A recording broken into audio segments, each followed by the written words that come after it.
যে সামনে যাচ্ছে সজল, উদ্দেশ্য হলো রবিনের বাড়ি, ডিপের গোসল। রবিন যদিও আমার বলে দিচ্ছে আমার ঘর লাফালাফি করে ডিপ ভাঙা যাবে, আমরা নাকি ডিপ ভাঙা ভাঙি করি। শুক্রবারের দিন গোসল একবার করছি, করে নামাজ দিচ্ছি, আরেকবারে যে এই যে ডিপের বাকি, এই যে ডিপের বাকি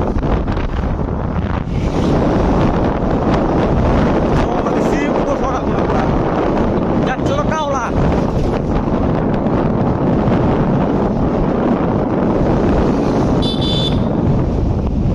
ডিপের ফিল নিবার ছেলে ভিডিওগুলো আপনারা ধাপে ধাপে দেখেন, তাই না? তাহলে ডিপের ফিলগুলো পাওয়া যাবে।